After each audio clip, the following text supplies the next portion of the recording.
Good morning, afternoon, or evening, and welcome back if you've joined us a few minutes ago. I'm Yulia Joja, the director of the Middle East Institute's Black Sea program, and it is my pleasure to welcome you to today's event on the Caucasus, peace negotiations, and global energy transition. Russia's aggression against Ukraine has set in motion new security and power dynamics across the Black Sea region, some of the things we touched upon earlier. In the conflict, which continues to overwhelmingly preoccupy the Kremlin, this conflict has created a power vacuum in the South Caucasus in the aftermath of the recent series of wars in Karabakh. Open up the space for peace negotiations today between Armenia and Azerbaijan. And these negotiations not just have implications for themselves and the countries that they involve, but they could also lead to a normalization between Armenia and Azerbaijan on the one hand and Armenia and Turkey on the other hand, after 3 decades of conflict and instability in the region, with implications that are not just security, but of course political, economic, and social. Russia's aggression has also created, on the other hand, energy supply shortages to Europe and in Europe, drawing the South Caucasus closer to the European continent and rushed the energy transition in many instances in Europe and beyond. Azerbaijan, hence, is becoming even more so an important energy supplier to European customers. And at the same time, Baku is investing in key renewable energy projects with an eye to becoming a major clean electricity exporter and is set to host the COP29 in November 2024. That can be, as you might see in the conversations that we will be having, a key point for not just energy measures and policies, but also for the peace negotiations overall. This panel discussion brings together 2 of this year's Black Sea program, Title 8 State Department Research Fellows, to present their findings on the South Caucasus in the context of new security arrangements, peace negotiations, and global energy transitions. The research fellowships are granted by the U.S. State Department for the Middle East Institute's Black Sea program, and I'm joined today by 2 of the fellows in the program. Omer Niazi, freshly graduated from Harvard University and with additional affiliations. All of our speakers' bios, detailed bios, you can find on our webpage, as well as Dr. Umut Shokri with the George Mason University. I look forward, as always, to taking audience questions through the Zoom's Q&A feature, which you can find on your screens. For those calling in by phone, you can ask questions by emailing events@mei.edu or tweeting us at MEI. And if you have technical issues, email please the same address, events@mei.edu. And most importantly, feel free to ask questions at any time throughout the panel. I'll be starting the conversation with a couple of questions on my end, but then we'll trickle in and integrate as many of the questions that I'm getting from you all as possible. So with that, let's get the conversation going. And let's start up with a big first question. And I guess that's directed to Omer. We've had a question that we didn't get to answer in the previous panel, which is perfect for you. And it came from Alsi, but I will also be asking it. What about the peace negotiations? Where are we? There's been a lot of talk and a lot of news, bits and pieces coming out of Armenia, coming out of Azerbaijan, attempts to mediate these negotiations at some point earlier on by Russia, then by the West through the EU. That too has been contested. The United States has played a key role in mediation right here next door in Virginia. And this has been going on through the last 6 months or so. So now we're getting closer. We're in the fall. You've returned from your trips to both Azerbaijan and Armenia. Maybe you could share a little bit about that too, and of your findings there. We're going into fall and COP29 is almost around the corner. So where are we now? Yeah, thank you. Let me start with a positive note. and see if we can end the conversation with a positive note. So for too long, the region has been a hotbed for conflict and instability. But for the first time now, we have a situation where the two sides are actually negotiating. Um, um, September 2023 event, takeover of Karabakh was obviously a disruptive event, but that has opened up negotiations between the two sides. And for the first time, we have an opportunity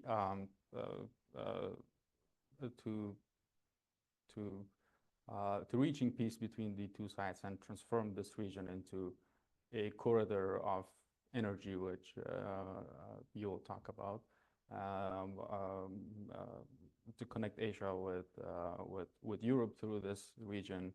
And we also have a situation or an opportunity to work with Armenia to break the country from isolation and support the country into its diversification efforts. We also have an opportunity to work with Azerbaijan to find areas where we share mutual economic interests toward this goal. So in terms of like where we are with the peace negotiations, since September event, the two sides have been negotiating and there has been progress made.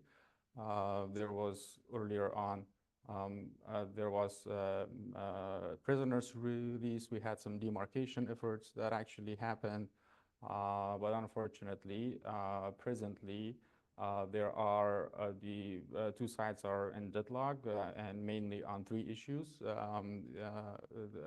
Azerbaijan's demand to change Armenia's constitution because it has a the constitution has a reference to that can be interpreted as claiming Karabakh as a part of Armenia, and that's the number one issue. The second issue is the issue of Zangezur corridor, which I think is the most important issue, not just for these two countries, but also other stakeholders. If you consider China, Russia, Iran is a major stakeholder there, which makes any compromise difficult. And then also on the border demarcation, while there were some progress earlier on, it seems that that process has also stalled. So that's where we are right now. Recently, Azerbaijan sent a package to Armenia, and then that was returned back to Azerbaijan. The two sides appeared, that that package had about 13 terms, where the two sides sort of agreed on. There are other 3 or 4 terms that they haven't agreed on, and I'm speculating, these might be the issues where they have difference of opinion. So that being said, it appears to me that these 3 issues that I identified will be would take a lot of time and negotiations to resolve to that. And as much as I don't want to sound pessimistic, but I don't think that the two sides will reach a comprehensive peace deal anytime soon. The most likely outcome, I think, would be some sort of a peace framework agreement between the two sides. Yet, the international community should support this process because I think that will increase Armenia's position in negotiation and future negotiations, but also it could serve as a sort of diplomatic breakthrough in Armenia and Turkey relations. Let me ask you 2 follow-up questions, and then we'll transition a little bit or bridge towards the energy dimension of this with Umur. The first question is, you've just returned from an adventurous, it cannot be otherwise, trip to both Armenia and Azerbaijan, and you talked to both sides. And I'm wondering, as your general takeaway from this research experience on the ground, what if you have the perception that the issues, the obstacles identified on the two sides, the Azerbaijani side and the Armenian side, match?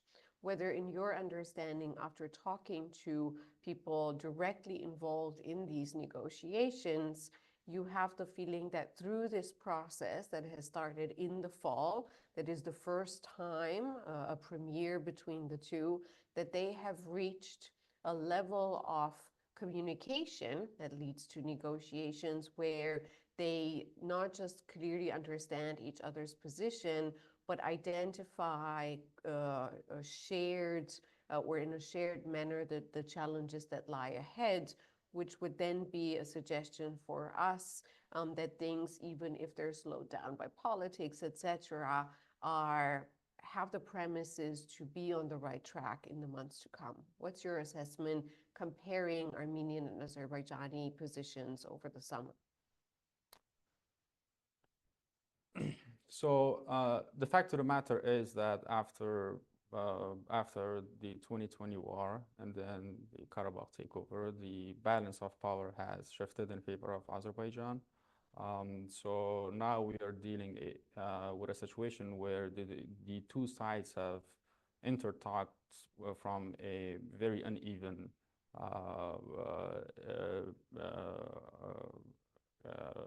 balance of power perspective. So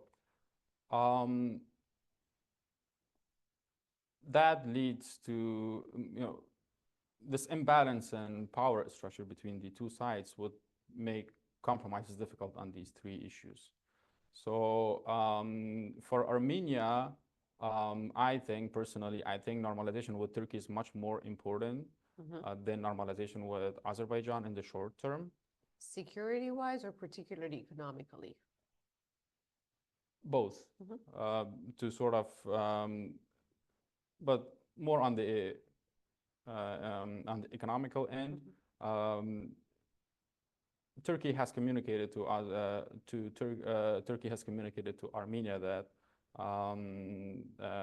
their reconciliation or any normalization with them is heavily dependent on normalization with Azerbaijan. I had meeting with the Armenian envoy who is appointed to negotiate with Turkey on this issue, and he also shared with me that that it has been communicated to him on several occasions that normalization will not go through unless a deal is signed with Azerbaijan. So now the best case scenario in the short term would be that the international community should support this current peace talks, even if it delivers a peace framework agreement. Because then Armenia can take that agreement to Turkey and sort of, with increased public diplomacy, try to open borders with Turkey. This will benefit Armenia massively in terms of allowing it to connect to the Mediterranean Sea. So it will increase it will give Turkey a lot of, Armenia a lot of economic benefits. But on the other hand, this will decrease its economic dependency on Russia, which is another stakeholder here. And ultimately, down the road, it will strengthen its power negotiations with Azerbaijan. Only then the two sides will enter from a relatively equal power structure, which will make the possibility of a comprehensive peace deal more likely. And then my second question, very short follow-up, is you mentioned at the end of your first answer that it is key for the international community to keep facilitating this process. Who is the international community, or what are the actors that you find, based on your research, to be the ones that have the best position, the best leverage to be able to facilitate these negotiation processes as you've observed over the past few months? Yeah, so I looked more closely into what Washington can do on this regard. I think that for Washington to consider its interests in this region, top of the priority for policymakers here should be to balance power in the region, to even the imbalance. So to that end, they should support these negotiations and also put a lot of effort and focus on Armenia-Turkey normalization. What they can do on this end is they can engage more proactively with Turkey. Turkey's economy as we know, is not doing very well. So the U.S. could possibly incentivize Turkey on the side of economy, but at the same time, the ask would be to normalize or open up with Armenia, because the goal should be to elevate Armenia in this region. I think we have some leverage over there to make this happen, but at the same time, we should also make sure that our constructive engagement with Azerbaijan continues, because you don't want to end up in a situation where you solve your differences with Turkey, but then you still have the situation with Azerbaijan. So I think policymakers here should continue their current engagement. I actually think that Washington has done a relatively well job of engaging with Azerbaijan the past few months after Karabakh event. All right. So then let's transition to no pressure on the United States, but continue the great work. Let's transition to energy. And before we go into regional ties and interest from the U.S. side, I want to ask you, Umut, you've traveled through Azerbaijan this summer. You've conducted extensive research on the ground. This is not a new topic for you. You had been looking into it from a technical energy perspective as well as from a political one for a long time. And with this research project, I'm hoping you have managed, and I've seen it with the research that is coming out and is available on our website, to consolidate your understanding and your analysis of what is going on. So the first question, a bit of a softball, but it helps us sort of place the issue in context, is how is the energy transition that Azerbaijan has committed to progressing in terms of both policy, the political side, as well as the infrastructure development on the ground? Yeah, thanks for having me. As you mentioned, I traveled to Baku and Karabakh and then visited some energy project. As you know, Azerbaijan is the world's second country which produces oil and exported oil around the world and has played an important role in global economy since the last century. Referring your question, after that energy crisis, every country came to the conclusion that has to more focus on its domestic renewable energy and more invest in renewable energy project. And also, we have great competition over clean energy technology and financial capability. In every country, no matter energy procedure or energy consumer, such as from Saudi Arabia, from Azerbaijan to India to China as an energy consumer. In energy transition project process, we need high financial, high technology, and also huge financial capability. High technology comes from majority from the China and then from the US and other Western countries, and the majority financial capability maybe also comes both from both sides. Referring Azerbaijan renewable energy and potential and also energy process, I just want to give some statistics regarding that energy potential. At present, Azerbaijan has a huge potential in wind and solar, also hydropower and biofuel as well. In the wind sector, in the onshore and offshore, Azerbaijan holds about 290 gigawatts, and in the solar, about 5 to 6 gigawatt, and planning to increase it, especially from the Karabakh and also from the Nakhchivan as well. Since the 2 years ago, Azerbaijan signed some deal with some foreign companies from Saudi Arabia to UAE, from the Australia to Italian Eni and also BP to invest to construct some new solar and wind power plant, and also sign a deal with the Australian energy company. It's a private company to construct the 12 gigawatt green hydrogen. As you know, we have three kinds of hydrogen. One from gray comes from the fossil fuel, another is the blue comes from the especially natural gas, and the green one is the best for energy transition, comes from the renewable energy. And Azerbaijan has a plan to increase the share of the hydrogen energy in its energy mix by 12 gigabyte, as mentioned, sign a deal, but we have to see that what's going up after that COP29, and also after that, you know, next, I mean, US presidential election, and it's directly affected global energy transition trend, especially, and also South Caucasus and Azerbaijan elsewhere. As I mentioned, there is a good project in Azerbaijan, strongly government supporting this project, and there is a political side, but we have also some obstacle, and we can mention if you want to know, and later, one of them is we need new regulation regarding the energy transition. The current regulation supporting fossil fuel, because as mentioned, Azerbaijan supporting oil and gas, but in the energy transition, we need new regulation. Before we go into the challenges, and you can lay out for us a little bit the regulation issues that are affecting Azerbaijan, but not only, you've mapped out very briefly, but I think this is important and of interest to me, and I'm guessing the audience too, how these projects and investments from abroad are connecting Azerbaijan further to other countries and other regions, right? Because one of the elements of energy transition and energy consumption overall is the interconnectivity that this creates.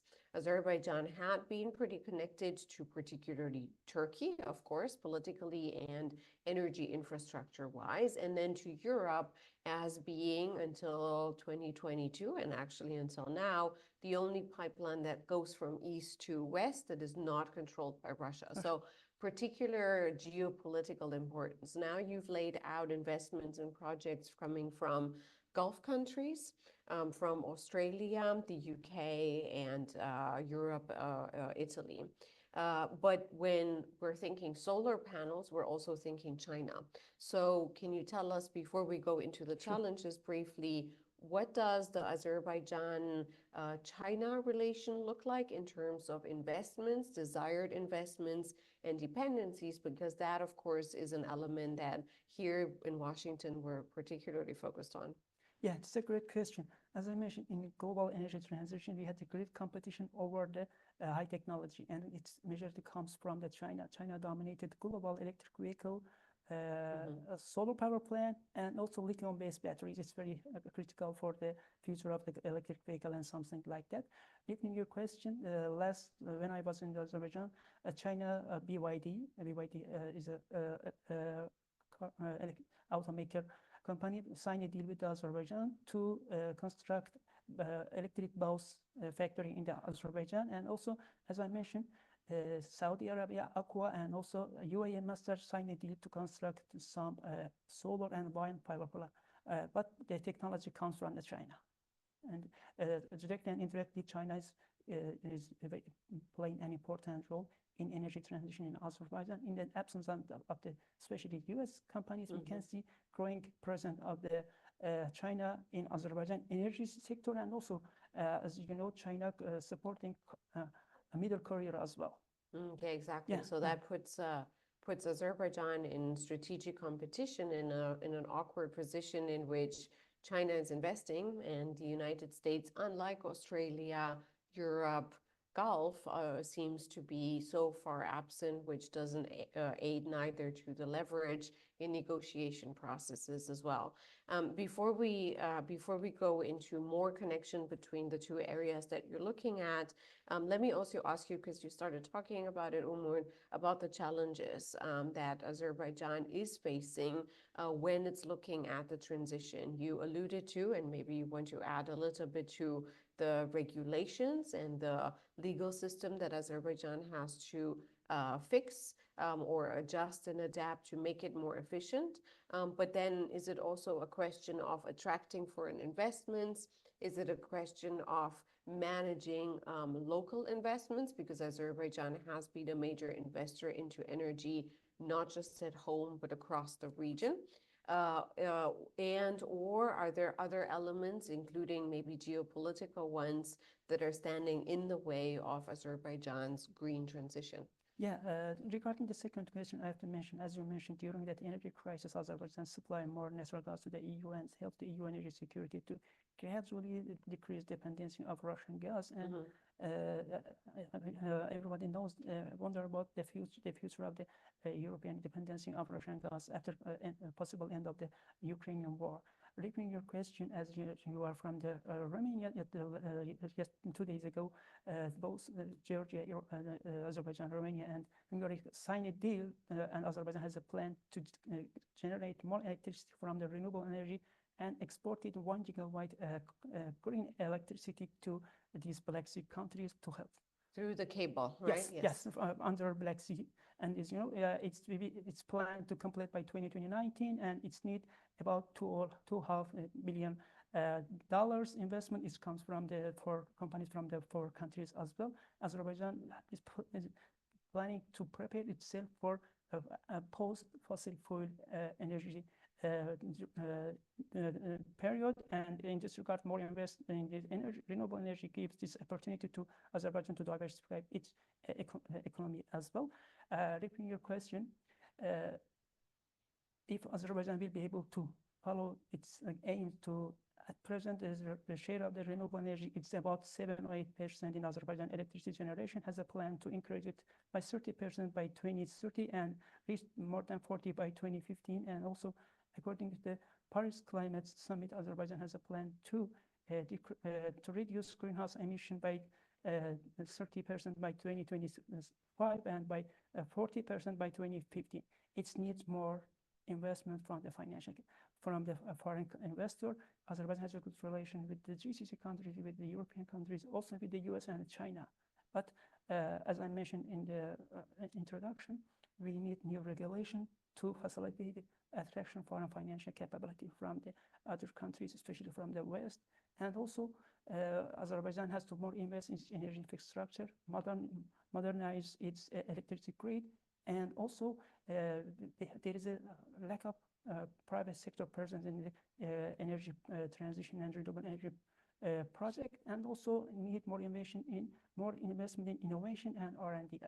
When I conducted with some people from the academia, from the private sector, from the SOCAR, SOCAR is the Azerbaijan oil company, and from the official, all that we have some obstacle, but trying to handle it, and we are very optimistic about the future of energy transition in Azerbaijan. If we'll be able to succeed our goal, we'll be able to supply some technology and the financial capacity to our neighbor as well. Okay. So then I'll ask both of you a last question in connection specifically to the United States, depending on your areas of expertise, and then I'll turn to audience questions. We already gotten a couple. Yes, the event will be recorded and the recording will be uploaded in a couple of hours, but please feel free to send us your questions so we can factor them in now into the conversation. So let me start with you, Umut, and then turn to Omer, because then I can transition to a bunch of questions that you're already getting, Omer, regarding to the peace negotiation. So both are related to the United States. That's where we are primarily focusing on with your research and with the program to look at, to improve our understanding here, but also to improve our policy options and clarity in what is, how we can pursue national interest in the Caucasus. And so to you, Umut, what are the benefits, or why should the United States invest more into energy transition of Azerbaijan and generally energy exports from Azerbaijan? We already alluded, you and I, to it with the regional cooperation that should be in the interest of the United States too, and of course in the big context of strategic competition. But can you unpack that a little bit for us and tell us from a US perspective, if you were head of the energy department here, why would you invest more into Azerbaijan and energy interconnectivity in the region? Yeah, it's a great point. As I mentioned in the earlier, there's a growing China presence in the Georgia and Azerbaijan as well. if United States were interested to help these countries and also indirectly help European energy security, it needs more investment, more technology. It will comes from the US, because US private sector and has a very good potential to invest in Azerbaijan all project, especially the decarbonization and renewable energy project, solar power plant, something like that. In the absence of the US and European country, we can see the growing role of the China. I think against US national security. More investment from the US is create more job for the Azerbaijani, and it's a win-win game for the both sides. But as I mentioned, with Azerbaijan, is US more invest in Azerbaijan, especially in renewable energy, Azerbaijan will be able to generate more electricity and export it to European country, and Washington will be able to support it directly European energy security. During the energy crisis, Washington supply more LNG to the EU, and at the same time, we will be able to supply to continue supplying LNG, and also we'll be able to promote investment in the Azerbaijan and other countries to supply future energy, I mean green energy, to the European countries as well. And it will be a win-win game, as I mentioned, and we have to wait to November election. If Democrats, I mean, if Harris elected, we can see global energy transition with boost. But if the Trump's elected, we can see a global trend in the energy transition will be shifted from the positive to the negative. But we have to wait today's debate and other debate about what's going on in the both countries regarding the region, and we can see that if the priority focusing on the region or just prefer to focus on the China, Russia, Iran, or something like that. That's elegantly put. If I could turn it the other way, whether we want to sell next year LNG or not to the region, or want to transition towards green, either way, it's worth investing into the region to ease our burden, no matter what our ideological orientation is vis-a-vis energy. So then, Omar, to you, I guess Americans would sum it as peace negotiations, very nice. So what? So what for the United States that has been investing resources into the negotiations, into the stability of the region? Why is it in the national interest of the United States to have stability, to have Armenia getting out of isolation, to have Azerbaijan improving ties with Armenia? What benefits does this have, I guess, for regional stability and security, but also how are we then pursuing our interests, and why is it in our interest to focus on this? Sure. So aside from mentioning the economic interests that we have, the green energy transition, the fact that the rise of China, their efforts to dominate the global supply chain, which Dr. Shukri covered those. I think that the main interest here is that we want a stable South Caucasus right now, so that the U.S. can focus on other priorities elsewhere. And we want the South Caucasus, that is open for trade relations, where commodities and ideas are flowing through this region, because it's connecting Middle East with Europe, Asia with Europe. So there's a lot of those as well. Right now, the situation in South Caucasus is very fluid, and South Caucasus is very crowded, especially after the war in Ukraine broke out, which had a domino effect on Russia's influence in South Caucasus. To make that more clear, for instance, when in February 2022, Russia invaded Ukraine, soon after, a month after, you looked at the situation where it was clear that a quick victory was not possible. In March 2022 was the first time that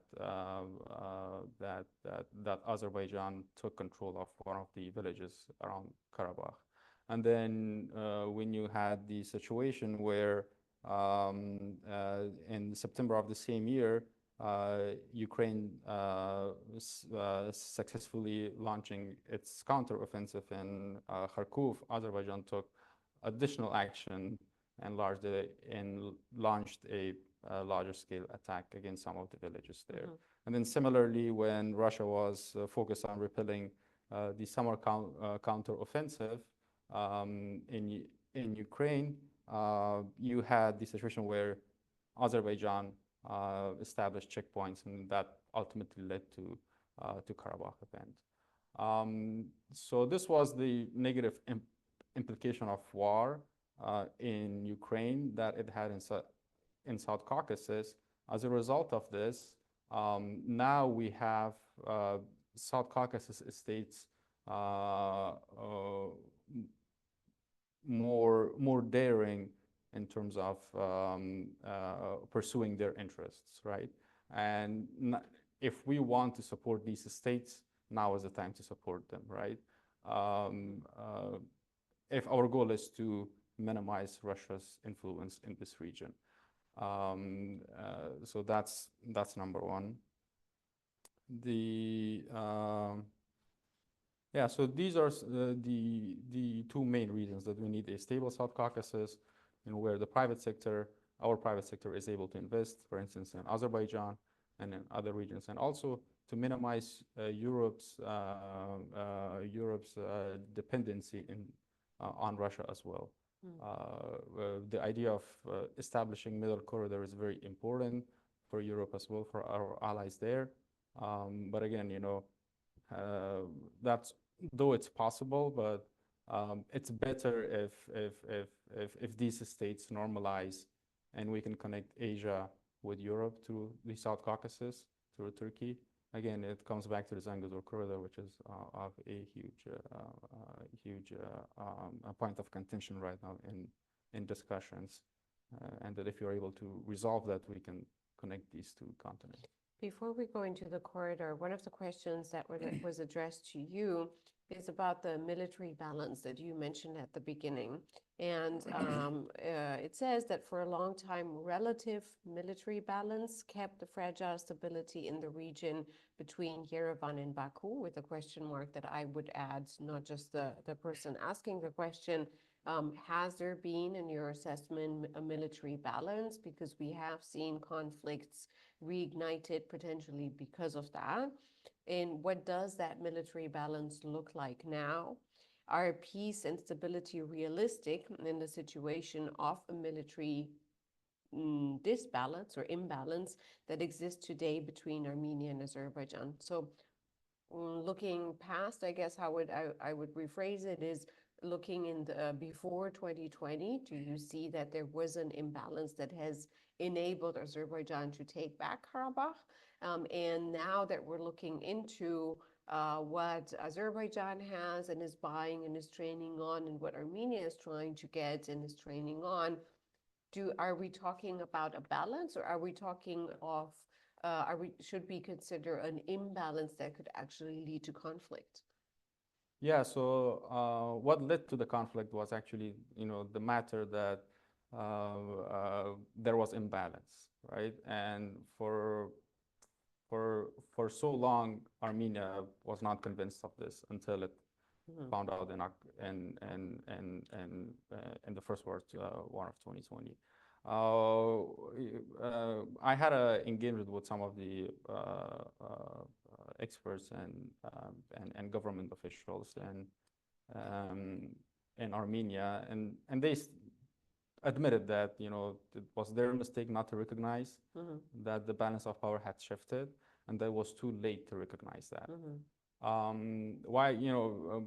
They give several reasons. One of them was Azerbaijan, did a good job of increasing its ties with Israel, which played in their favor, that Armenia had overlooked.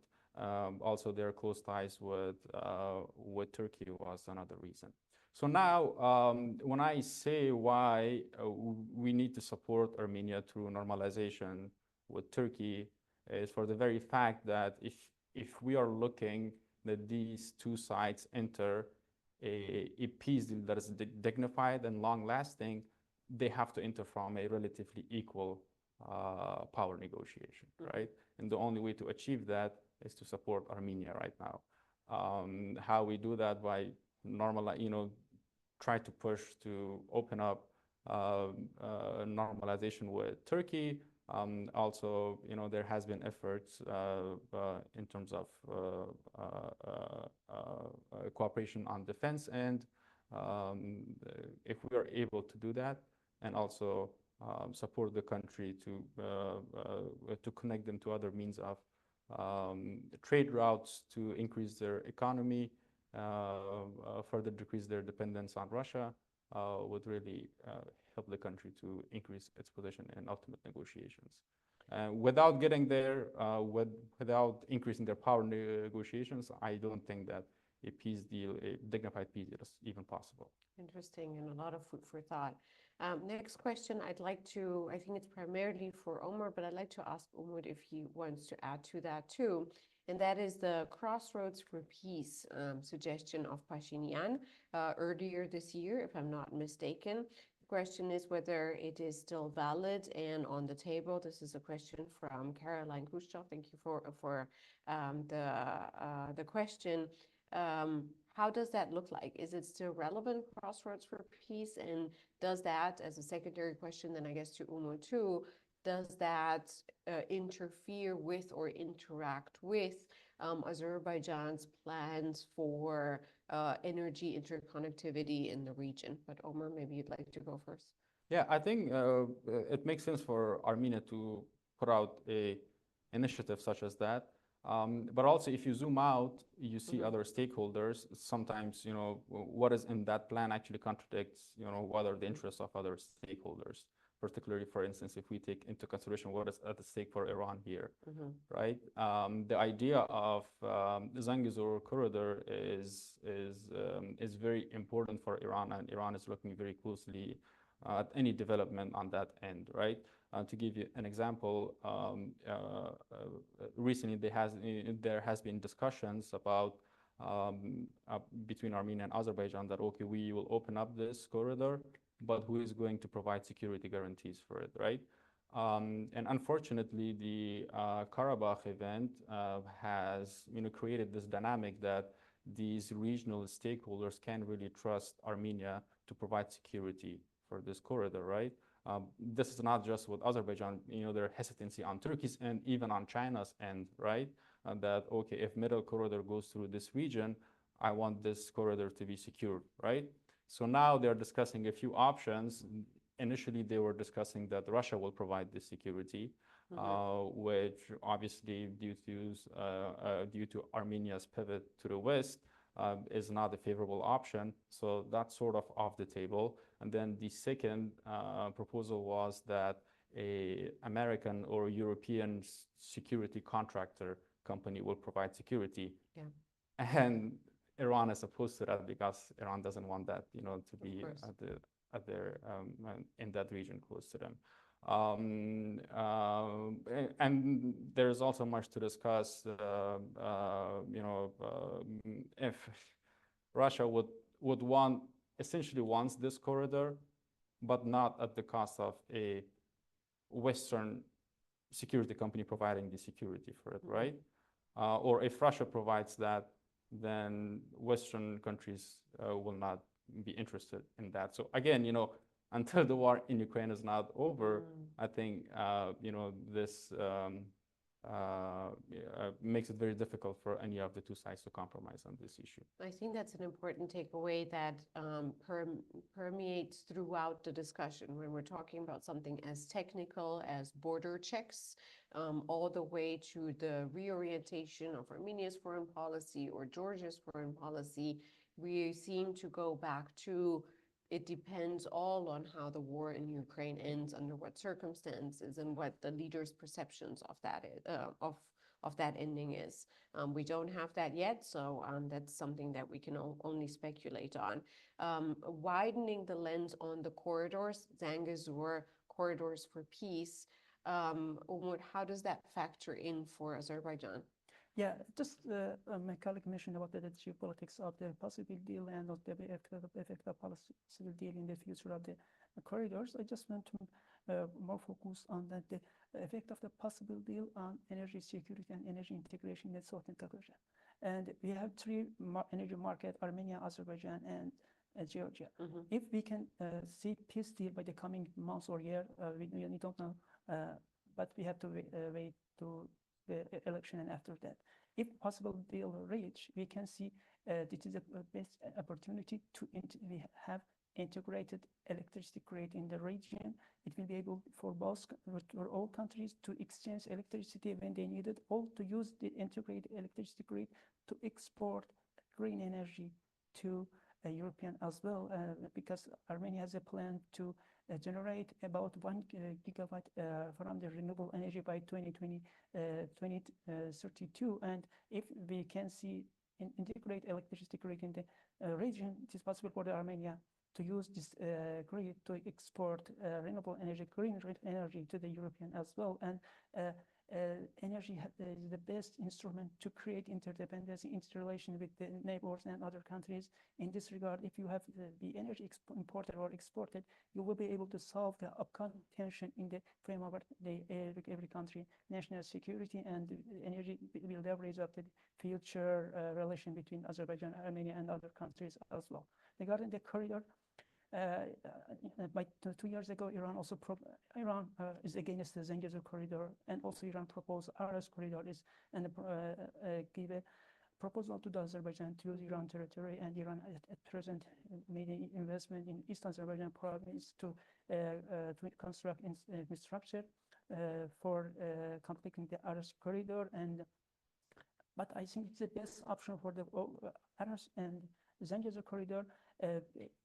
If Armenia will be able to guarantee security, all countries will be able to use railroad infrastructure. It's available in Armenia, and after that, all stakeholders will be able to use Aras corridor majority roads in the passing the Iran. But I think if everybody wants to win, I think they have to conclusion. They made a decision to create a peace and stability in the region, and the corridor is a long-term investment. It's the best option for the keeping stability and the security in the region. But opposition of Iran or other countries or other stakeholders will create another tension in the region, and it's not in favor of every country.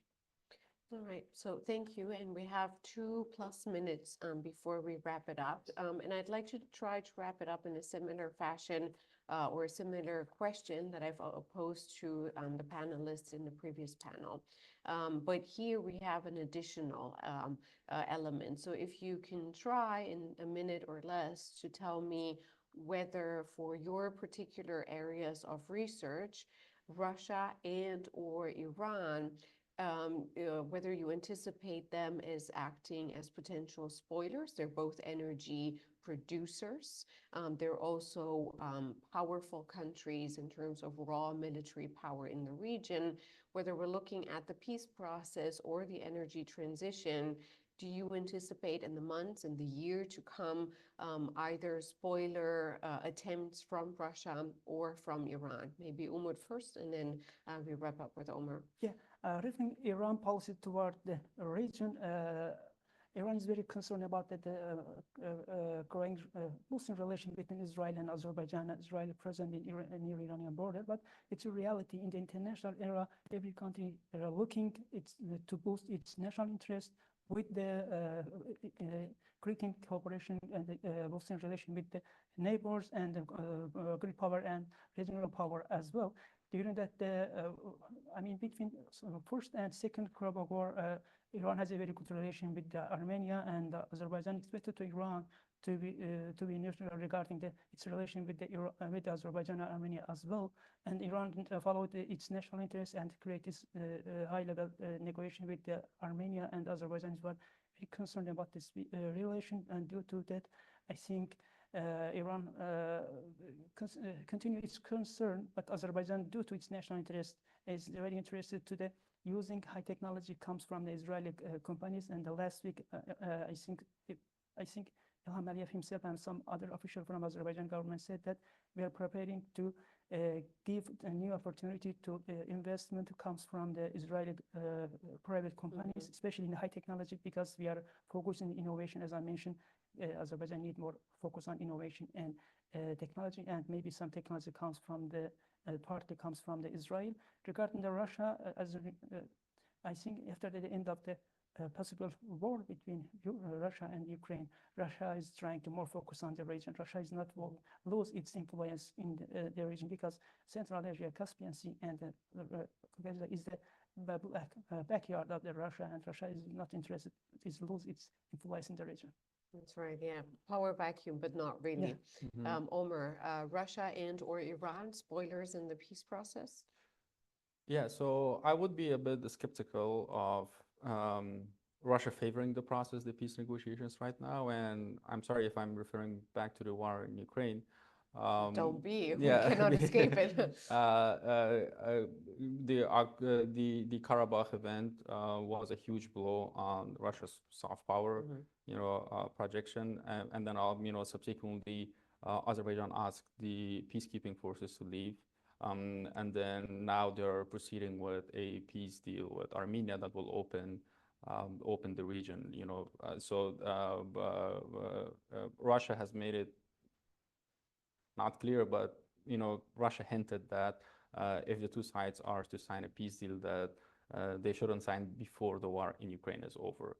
So on one hand, this creates a urgency for international community and for us that if we want a deal to be signed, that it's better if it's signed before the war in Ukraine is over, because you don't want to end up in a situation where Russia makes a turn back and then it's very difficult to get these things done.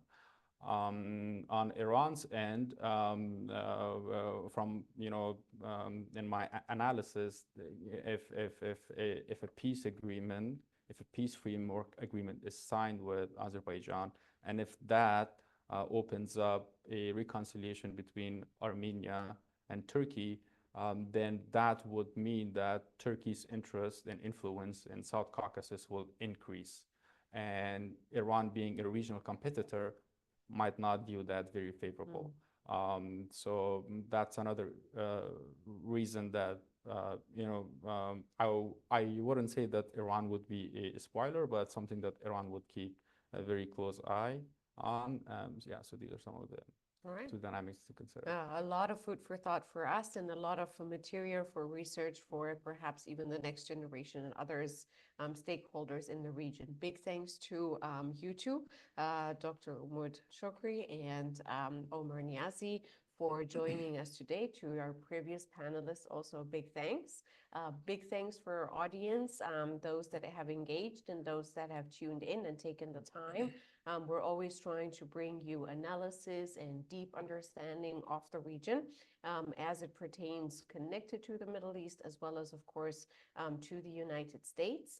Have a look at the policy papers that we're publishing for our four fellows. Most of them should be out on the website. If you have additional questions, comments, direct them to MEI, and we'll forward them to our fellows, and have a look at what we're putting out in the next few weeks, both with the Black Sea program as well as overall with the Middle East Institute. Last big thanks to our comms team.